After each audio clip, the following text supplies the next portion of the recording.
তোমার বাপকে যদি আমি কুকুর সিরিয়ালের চেয়ে খারাপ প্রমাণ করতে না পারি, তোমার বাপ কোন লজ্জায় যৌতুক নেই? আমি বলেছি ভিক্ষা করা টাকা দিয়ে চাউল কিনে ভাত খেয়ে ইবাদত কবুল হবে, যৌতুকের টাকা দিয়ে ভাত খেয়ে ইবাদত কবুল হবে না।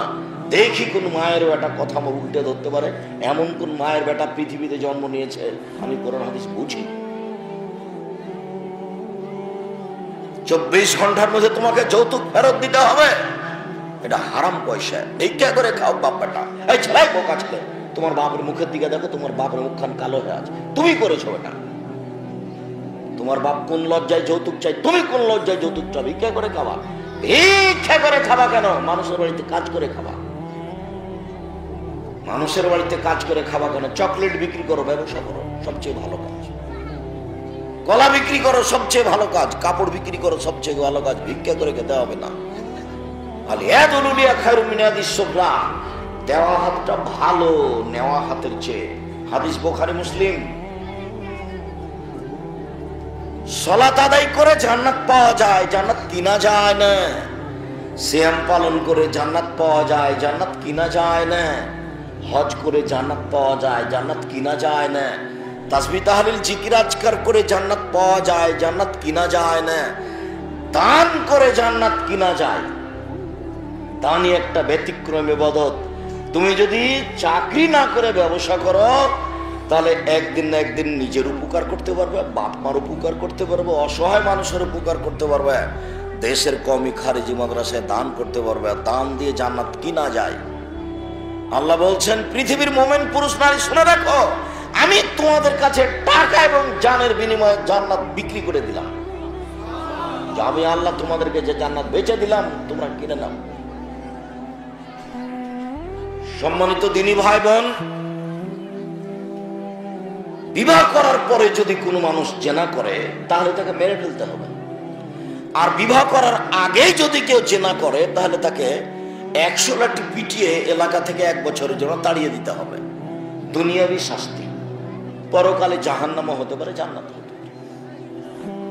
কেউ যদি চুরি করে, তাহলে তার হাত কেটে দিতে হবে, দুনিয়াবি শাস্তি। পরকালে জাহান্নামও হতে পারে, জান্নাতও হতে পারে।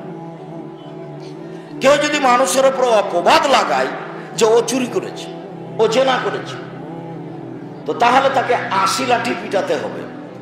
পরকালে তার জাহান্নামও হতে পারে, জান্নাতও হতে পারে।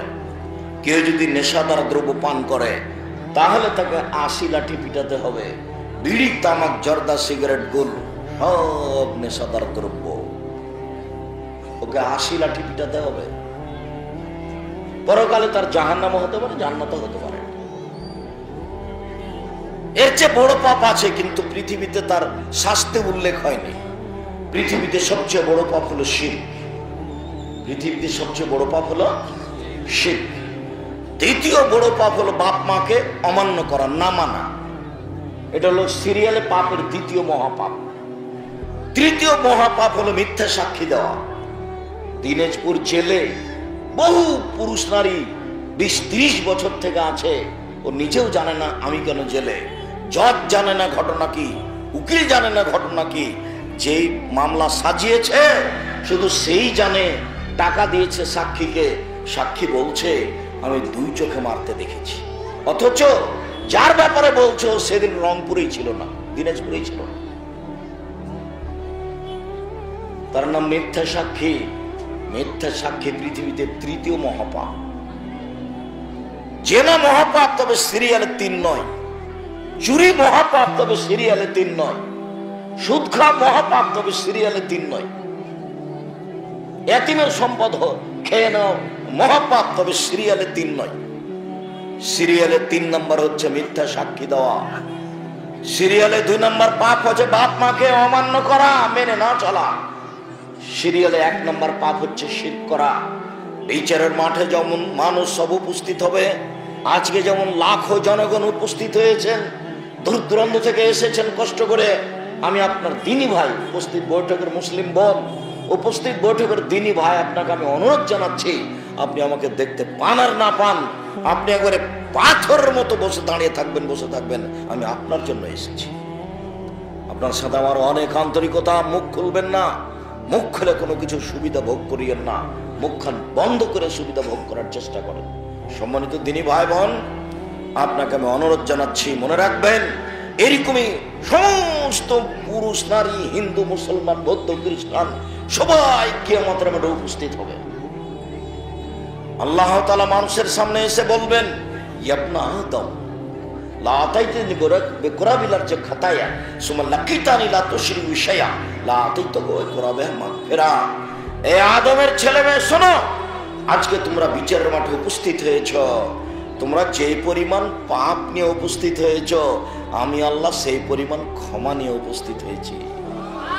তোমাদের পাপ যত আমার ক্ষমা তত, তোমাদের পাপ যেই পরিমাণ আমার ক্ষমা সেই পরিমাণ, তোমাদের পাপ যত আমার ক্ষমা তত, তোমাদের পাপ যত আমার ক্ষমা তত, তোমাদের পাপ যেই পরিমাণ আমার ক্ষমা সেই পরিমাণ, যদি শিরক না হয়ে থাকে।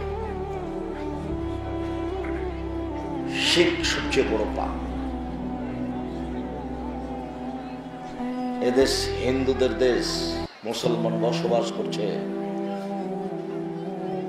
এক সময় মুসলমান ছিল না, শুধু হিন্দু ছিল।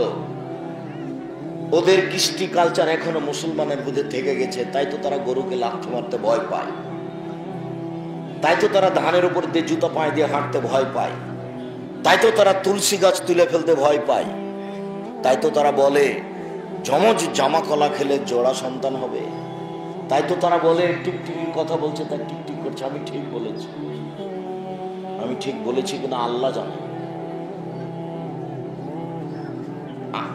টিকটিকি কি করে জানলো একটা ছোট প্রাণী যে আমি সত্য বলছি না মিথ্যা বলছি? এর নাম শিরক। এদেশের মাটি শিরকে পরিপূর্ণ হয়ে আছে। মানুষে বলে যে ঝড় বৃষ্টি বন্যা বিপদ সীমার উপর দিয়ে চলেছে। না না, ভারত বাংলাদেশ পাকিস্তানে শিরক চলেছে বিপদ সীমার উপর দিয়ে। কথায় কথায় শিরক, কাজে কাজে শিরক, চলাফেরায় শিরক, ওঠা বসায় শিরক, প্রতিষ্ঠানে শিরক, কলেজ বিশ্ববিদ্যালয়ে শিরক, বাড়িতে শিরক, মা চাচির কাছে শিরক, শিক্ষকের কাছে শিরক। একবারে দেশটা শিরক দিয়ে ভরা আছে। শুধু কবরে গেলেই শিরক হয়েছি না। সন্ধ্যার সময়, সন্ধ্যার সাথে সাথে গাড়িটা আসছে ঢাকা থেকে দিনাজপুর, সূর্য ডুবার সাথে সাথে এ দিয়ে দিয়েছে, গাড়িতে আলো দিয়ে দিয়েছে। ব্যাপারটা কি? এই শোনো, এই সুপারভাইজার শোনো, এখানে তুমি এত তাড়াতাড়ি চট করে গাড়িতে আলো দিলে কেন? বলছে যে আমাদের বস বলেছেন সূর্য ডুবার সাথে সাথে গাড়িতে আলো দিবে। সূর্য ডুবার সাথে সাথে বাতি জ্বালাতে হবে, ল্যাম্প জ্বালাতে হবে, হিন্দুদের কাজ। ওটা আমাদের কাছে কিভাবে আসে? গান বাজনা বাদ্যযন্ত্র হিন্দুদের কাজ, ওটা মুসলমানের ভিতরে কিভাবে আসে? সম্মানিত দিনী ভাই বোন, নেশাদার দ্রব্য পান করলে দুনিয়াবি শাস্তি, তাকে ৮০ লাঠি পিটাতে হবে, এটাই শাস্তি। পরকালে জাহান্নামও হতে পারে, জান্নাতও হতে পারে। মহান আল্লাহ বলেন, ইয়াসআলুনাকা আনিল খামরি ওয়াল মাইসির। মুহাম্মদ সাল্লাল্লাহু আলাইহি সাল্লাম, আপনাকে জনগণ জিজ্ঞাসা করে মদ এবং জুয়া সম্পর্কে। আপনি বলুন, মদ এবং জুয়া দুটাই মহা পাপের কাজ।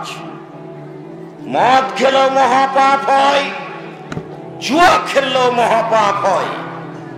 মনে রাখবেন, জুয়া কোনো নির্ধারিত খেলার নাম নয়। প্রত্যেক যে খেলাতে টাকার হার জিত রয়েছে সেটাই হলো জুয়া। এই যে ফুটবল ক্রিকেট আন্তর্জাতিক ভাবে খেলা হয়, তোমরা একবারে বাড়ির পাশে বিশাল এক ব্যবস্থাপনা করে সারা রাত দেখতে থাকো যে কে হারছে কে জিতছে দেখি। আবার বাড়ির উপরে পতাকা দিয়েছো, তুমি ব্রাজিলের পক্ষে আর তোমার বাপ পাকিস্তানের পক্ষে, দুইটা পতাকা। তোমার মাথার চুলটা চতুর্দিক ছাটা আছে, উপর দিকে বড় হয়ে আছে ছাতার মতো। এটা ইহুদি খ্রিস্টানের কাজ। তোমাকে খ্রিস্টান হতে ভালো লাগে? কাজা, এর নাম হলো কাজা চুল ছাটা, অর্ধেক ছাটেছে আর অর্ধেক বাকি আছে। এটা হারাম, এটা কাবিরা গুনাহ। তোমাকে দেখলে আমি ঘৃণা করি। তুমি কিসের শিক্ষিত মানুষ? তোমাকে কে শিক্ষিত বলেছে? আমি আব্দুর রাজ্জাক বিন ইউসুফ তোমাকে আর তোমার বাপকে আর তোমার মাকে যদি অশিক্ষিত আজকে প্রমাণ করতে না পারি, আমি বক্তব্য আর দেবো না কোনোদিন। তুমি, তোমার বাপ আর তোমার মা, এই তিনজন একসাথে। মুহাম্মদ সাল্লাল্লাহু আলাইহি ওয়াসাল্লাম বলেন, এর ফলে বিদ্যা উঠে যাবে, একশাল জাহাল মূর্খতা বেড়ে যাবে। এই ছেলে, চতুর্দিকে এই পর্যন্ত ছাঁটা আছে, ব্লেড দেওয়ার উপরে এভাবে চুল হয়ে আছে, এটা কি বলো তো তুমি দেখি? এটা কি? তোমার বাপ ডান দিকে বসে আছে আর তোমার মা বাম দিকে বসে আছে, আর তোমার দুই কানে ইয়ারফোন লাগা আছে, ইন্ডিয়া ল্যাংটা গান চলছে। এখন বলো তোমার বাপ মা কি? এই ছেলে বলো তোমার বাপ মা কি? বলো, এর নাম বাপ মা? কুকুর শ্রীগাল বানাতে এসেছে বাপ মা, না ছেলে মানুষ করতে এসেছে বাপ মা? এক মিনিট, উপস্থিত বৈঠকের মুসলিম বোন, এই মেয়ে, ও তো আপনার মেয়ে, কথা বলবে কেন? এটা তো দিনই বৈঠক, ও ফাইজলামি করে, ও কি বুঝবে? ঢং ঢং করে এসেছে গরু ছাগলের মতো, আবার ঢং ঢং করে চলে যাবে, তাহলে ও কি বুঝবে? তাহলে ও কি শুনবে? এই জন্য এসেছে, আমি এত কষ্ট করে এই জন্য এসেছি। একটা বাক্যের দাম 1 কোটি টাকা, হিসাব রাখতে হবে, এইভাবে বসে থাকতে হবে।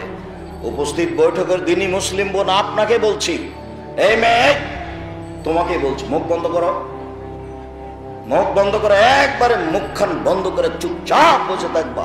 কেউ গায়ের উপর দিয়ে চলে গেলে যাক। সম্মানিত দিনী ভাই বোন, আমি বলছিলাম, জন্ম দিতে পারলেই পিতা হওয়া যায় না, প্রসাদ করাতে পারলে মা হওয়া যায় না। 1 মিনিট, জাবের একজন বিশিষ্ট সাহাবী, উনি রাসূলের সাথে যুদ্ধে গেছেন, তো এখন সবাই যুদ্ধ করে ফিরে আসছে, মদিনায় ঢুকবেন। তাহলে রাসূল বলছেন, এই সবাই থামো, এখানে থামো, রাতে এখানে থাকো, সকালে যাব। তো জাবের বলছেন, আল্লাহর নবী, আমি নতুন বিবাহ করেছি, আমাকে বাড়ি যেতে দেন। তখন আল্লাহ রাসূল এইটা বাদ দিয়ে অন্য কথা জিজ্ঞাসা করতে লাগলেন, ও তুমি নতুন বিবাহ করেছো, বিক্রানাম সাইয়্যিব, তুমি তালাক প্রাপ্ত মেয়ে বিবাহ করেছো না কুমারী মেয়ে বিবাহ করেছো? তখন লোকটি বললেন, জাবের রাদিয়াল্লাহু আনহু বললেন যে সাইয়্যিবা, আমি তালাক প্রাপ্ত মেয়ে বিবাহ করেছি, ওর বিবাহ হয়েছিল, ওর স্বামী ওকে তালাক দিয়ে দিয়েছে, আমি তাকে বিবাহ করেছি। তখন আল্লাহ রাসূল বলছেন, হাল্লা বিক্রান তোলায়বা, তুমি কুমারী মেয়ে কেন বিবাহ করলে না? তুমি তার সাথে খেলতো, তোমার সাথে খেলতো, তুমি তার সাথে খেলতে, ও তোমার সাথে খেলতো, তুমি কেন কুমারী মেয়ে বিবাহ করলে না? তখন উত্তর দিচ্ছে, দেখেন, এবার আপনি যে বাপ মা, এটা আপনাকে দেখাবো, উত্তর দিচ্ছে দেখেন, আল্লাহর নবী, আমার বাপ উহুদের যুদ্ধে শহীদ হয়েছে, আমার বাপ 6টা মেয়ে রেখে গেছেন, 6টা। তা আমি আমার বোনদের সমবয়সের মেয়েকে বিবাহ করতে চাইনি 4টা কারণে। আমি তালাক প্রাপ্ত মেয়ে, বড় মহিলা, হুঁশজ্ঞান রাখে, সংসার বুঝে, এরকম মেয়ে বিবাহ করেছি 4টা কারণে। 1, তুয়াদ্দে বহন না, ও জন্য আমার বোনদেরকে শিষ্টাচার দিতে পারে। 2, না, ও যেন আমার বোনদেরকে বিদ্যা শিক্ষা দিতে পারে। 3, না, ও যেন আমার বোনদের মাথার চুল চিরুনি করে দিতে পারে। 4, না, ও যেন আমার বোনদের উপরে পাহারা দিতে পারে। হাদিস তো বুখারী মুসলিম, আপনার কাছে কি বিবেচনা আছে? এই ছেলে বলো দেখি 4টা কি? এই মেয়ে, তুমি তো ক্লাস 10-এ পড়ো, শোনো তোমাকে বলছি আমি, বলো তো কি 4টা?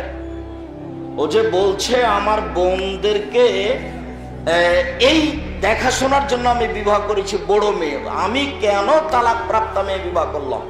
তার 4টা কারণ তোমার মনে থাকবে। 1, হুঁশ বুদ্ধি শিষ্টাচার দেওয়ার জন্য। 2, বিদ্যা দেওয়ার জন্য। 3, মাথার চুল চিরুনি করে দেওয়ার জন্য। 4, আমার বোনদের উপরে পাহারাদার হিসেবে থাকবে, দেখে শুনে থাকবে, সবসময় চোখের উপরে রাখবে, সেই জন্য। বলেন তো 4টা কি কি মনে থাকবে না? একটা মনে নাই। ছেলে তুমি বলো তো দেখি। 1, শিষ্টাচার। 2, বিদ্যা। 3, মাথার চুল চিরুনি করে। 4, পাহারা দিবে। এবার তুমি বলো, তোমার কানে ইয়ারফোন লাগা আছে, তোমার বাপ ডান দিকে আছে, তোমার মা বাম দিকে আছে, বলো কোনটা পাহারা দেবে? এইটা কি? তুমি বলো, এটা হাদিস তো বুখারী মুসলিম। আজকের বক্তব্য শেষে দিয়ে আমি বাড়ি চলে যাব। এখানে তোমার বোন বসে আছে আর এখানে তোমার বাপ বসে আছে, বলো এটা কোনটা পাহারা দেওয়া? কোনটা পাহারা দেওয়া হলো? তোমার বোন এখানে মাথায় কাপড় না দিয়ে বসে আছে, তোমার মা ওখানে আছে। তোমার মায়ের এই তোমার বোন তোমাদেরকে প্রসব করাই ঠিক হয়নি। ভুল সিদ্ধান্ত আমার উপরে উল্টা কথা চাপায় না। আল্লাহর কসম, আল্লাহে আল্লাহর কসম, আল্লাহে আল্লাহর কসম, আমি আব্দুর রাজ্জাক বিন ইউসুফ 32 বছরে কোনোদিন অপ্রয়োজনীয় বাক্য বলিনি। 32 বছরে আমি কোনোদিন কেসা কাহিনী বলিনি। 32 বছরে আমি কোনোদিন মানুষের বিরুদ্ধে কথা বলতে যাইনি। 32 বছর আমি কোনোদিন দল মাঝাবের বিরুদ্ধে কথা বলিনি। 32 বছর যাবত আমি আমার দিনী ভাই বোনকে আপনাদেরকে পরকালমুখী করতে চেয়েছি। কোন আমল করলে পরকালমুখী হওয়া যাবে, আল্লাহকে চেনা যাবে, সেটা আমি বলতে চেয়েছি। আমি সব সময় বক্তব্য শেষে 4টা জিনিস বলেছি। 1, 5 ওয়াক্ত নামাজের সাথে কোনোদিন আপোষ করতে হবে না, সময় মতোই পড়তে হবে, নারী পুরুষ সবাকে। 2, হালাল রুজি খেতে হবে। 3, কোরআন মাজিদ তেলাওয়াত করতে হবে, অন্তত সূরা ইখলাস। টিস্যু লাগবে, তোমরা একটু পাখা দেখো। 4, 2 জন যেখানে বসে আছে সেখানে বসবেন না, ওর নাম আড্ডা পিটা। ওখানে কারো বদনাম হচ্ছিল, আপনি গিয়ে বললেন ঠিক বলেছিস, আসলেই খারাপ। এবার নেন তো তাহাজ্জুদ পড়লেন, একটা টিকবে না, সব হারিয়ে যাবে। এক কথা দিয়ে সব নষ্ট হয়ে যাবে। এই জন্য আপনাকে আমি আড্ডা পিটতে 2 জন যেখানে বসে আছে সেখানে বসতে নিষেধ করেছি। আপনি আমার দিনী ভাই, আপনি আমার দিনী বোন, আপনাকে আমি অনেক ভালোবাসি। আমি আপনাকে কষ্ট দিতে আসিনি। বক্তব্য সুর দিয়ে দিতে হবে না, বক্তব্য সুর কণ্ঠে দেওয়া জায়েজ নয়। 32 বছর থেকে বলে আসছি বক্তব্য হতে হবে এইভাবে। এই যা খাতাবা, যখন আল্লাহ রাসূল বক্তব্য দিতেন, ওহমারা তাইনাহু, 2 চোখ লাল হয়ে যেত, অস্তাদা গাজাবহু, রাগ বেশি হয়ে যেত, ওয়ালা সাউতুহু, কণ্ঠ উঁচু হয়ে যেত, কান্না মনোজের যাস, যেন তিনি সৈন্যদলকে ধমক দেখাচ্ছেন, এই করতে হবে সে করতে হবে। এটা ছিল তোর বক্তব্যের গতি। হাদিস বুখারী মুসলিম। কণ্ঠস্বরে বক্তব্য দিলে সত্য মিথ্যা একসাথে না জড়ালে কণ্ঠ টিকে না, আর মানুষকে মূল্যায়ন করতে পারে না। আপনার পরিবর্তনের জন্য এসেছি, মুনাফিকি করবেন না। আপনি আমার দিনী ভাই, আপনার ছেলে মেয়ে আছে, কথা 4টা মনে রাখেন, বক্তব্যের সাথে মুনাফিকি করিয়েন না। বক্তব্যের সাথে মুনাফিকি করে নিজের উপকার করতে পারবেন না, জাতির উপকার করতে পারবেন না, মরলে জাহান্নাম হবে। কবর যত কঠিন, কিয়ামত তার চেয়ে অনেক বেশি কঠিন। কিয়ামত যত কঠিন, জাহান্নাম তার চেয়ে অনেক অনেক অনেক বেশি কঠিন। সম্মানিত দিনী ভাই বোন, জুয়া, প্রত্যেক যেই খেলাতে হার জিত আছে সেটা হলো জুয়া। এই ছেলে শোনো, যেই খেলাতে শরীর চর্চা নেই, হার জিত নেই, বসে বসে সময় কাটে, এইটা আরো হারাম। আল্লাহ রাসূল বলছেন, মান লাইবা বিনারদিশির ফাকাদ আদখালা ইয়াদাহু ফি দামি খিনজির। কেউ যদি চৌসার, ছক্কা, লুডু, দাবা, পাঞ্জা, ক্যারাম বোর্ড, তাস, গেমস, যত খেলা এখন পৃথিবীতে দেখা দিয়েছে, বসে বসে চলে, কিয়ামত পর্যন্ত আরো যত দেখা দিবে, সব খেলাগুলিতে কেউ যদি অংশগ্রহণ করে তাহলে সে তার হাতকে শরীর শুকুরের রক্তের মধ্যে ডুবিয়ে দিল। হাদিস মুসলিম। এই কথা মুহাম্মদ সাল্লাল্লাহু আলাইহি ওয়াসাল্লাম বলেন, আমি নিজে বলিনি, আমি অনুবাদক। তিনি বলছেন, মান লাইবা মান বিনারদিশির, কেউ যদি চৌসা, ছক্কা, লুডু, দাবা, পাঞ্জা, ক্যারাম বোর্ড, তাস, গেমস। মা অবাক, আরে আপনার মা অবাক মহিলা, ও ছোট ছেলেটাকে ওই গেমস খেলতে দিয়েছে, আর ওই ভারতের এটা কি কি চ্যানেল স্টার, ও নিয়ে বসে আছে। এই বউকে আপনি সংশোধন করেন, নাহলে 3 দিনের মধ্যে তালাক দিবেন। আমি আপনাকে তালাক দিতে আদেশ করিনি, তবে পরকাল হারায়েন না। আপনাকে আমি তালাক দিতে সরাসরি ওই মহিলাকে বলেছি যে আপনার মায়ের মতো হবে না, ওকে 150 চাউল রান্না করতে হবে না। আপনার মা চাউল রান্না করতে 3 কেজি, অন্তত তাকে হাফ কেজি 1 কেজি চাউল রান্না করতে হবে। সারাদিন ফকিরে খাবে, সন্ধ্যাতে গরুতে খাবে, গরু ছাগলে খাবে। কেন 150 চাউল রান্না করলো? কেন রান্না করবে? দুপুরে মেহমান এসেছে, তখন বলছো আর স্বামীকে, কি করবে কি করবো, অল্প চাউল রান্না করেছি তো, দিলে তো শেষ হয়ে যাবে, চানাচুর বিস্কুট দেবি দেখে দাও। এটি কি আপনার মায়ের স্বভাব ছিল? আপনার মা ঢেকিতে ধান ভেঙে ভাত রান্না করত 16 জন মানুষের। আপনার মায়ের মন যেমন বড় ছিল তেমনই হতে হবে আপনার স্ত্রীর মন। ওকে বুঝাতে হবে ফকিরকে ভিক্ষা দিয়ে জান্নাত কিনবো এটাই চূড়ান্ত। তাহাজ্জুদ পড়ে জান্নাত কিনবো না, ফকিরকে ভিক্ষা দিয়ে জান্নাত কিনবো এটাই ঠিক। জান্নাত কিনে নিব। মুসাফির অসহায় মানুষকে খেতে দিয়ে জান্নাত কিনে নিব। রাসূল সাল্লাল্লাহু আলাইহি ওয়াসাল্লামকে জিজ্ঞাসা করা হলো, পৃথিবীর মানুষ দুনিয়াতে আছে অনেক, মানুষের জীবনে সবচেয়ে বড় ভালো কাজ কি? আল্লাহর নবী বলেন তো, আল্লাহর নবী মানুষের জীবনে সবচেয়ে ভালো কাজ কি? মানুষ হজ করে, ভালো কাজ। সিয়াম পালন করে, ভালো কাজ। যাকাত দেয়, ভালো কাজ। তাসবিহ তাহলিল করে, ভালো কাজ। কোরআন মাজিদ তেলাওয়াত করে, ভালো কাজ। তো সবচেয়ে ভালো কাজ কোনটি? তখন আল্লাহ রাসূল বলছেন, সালাম, দুস্থ গরিব ফকির মিসকিনকে খেতে দিবা, এটাই হলো সবচেয়ে ভালো কাজ। উত্তর আমি দিই, উত্তর মুহাম্মদ সাল্লাল্লাহু আলাইহি ওয়াসাল্লাম দিয়েছেন। তা আপনার বউ 150 চাল রান্না করেছে, বলেন তো ফকিরকে কি দেবে? আর আমি বলেছিলাম যে আপনি আর আপনার স্ত্রীর স্বভাবকে পরিবর্তন করবেন। এই ছেলে, তোমাকে আমি বলে দিই, তোমার মাকে বলে দিও, আম্মা যখন আমি বাড়ি থেকে বের হবো আম্মা, তখন আমার পকেটে 50টা টাকা খুচরা দিয়েন তো আম্মা, 5 টাকা 10 টাকা নোট দিবেন। ফকির আসলে আমার কাছে 500 টাকা নোট থাকে, তখন আমি খালি বলি মাফ করো, মাফ করো, মাফ করো। ফকিরের কাছে মাপ চাইতে হয়। আম্মা আমার পকেটে আপনি 20 টাকা 30 টাকা 50 টাকা 100 টাকা খুচরা দিয়ে দেবেন। 100 টাকা খুচরা 10 টাকা নোট নিলে 10টা, আর 5 টাকা নিলে 20টা। সারাদিন 100 টাকা দিতে পারবেন না, আর ফকিরটাকেও ঘুরে যেতে হলো না, আর আপনাকে মাপ চাইতে হলো না।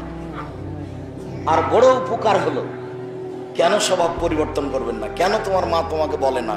কেন তুমি তোমার মাকে বলো না? কেন আপনি আপনার স্ত্রীকে বলেন না? বলবেন। সম্মানিত দিনী ভাই বোন, বলছিলাম প্রত্যেক যে খেলাতে হার জিত রয়েছে সেটাই জুয়া। মদের ব্যাপারে আল্লাহ তাআলা বলেন, নিশ্চয় মদ খাওয়া, জুয়ায় অংশগ্রহণ করা, মূর্তির আস্তানায় যাওয়া, লটারি ক্রয় করা শয়তানের কাজ, হারাম। যদি লাগে যায় 40 লক্ষ টাকা, এই বলে যদি আপনি 10 টাকা দিয়ে লটারি কিনেন, 20 টাকা দিয়ে 50 টাকা দিয়ে, মরা পর্যন্ত এই পাপের জন্য তওবা করতে হবে, তবু ক্ষমা হবে কিনা বলা যায় না। এক থাপ্পড় দিয়ে মুসা আলাইহিস সালাম একজন লোককে মেরে দিয়েছিলেন।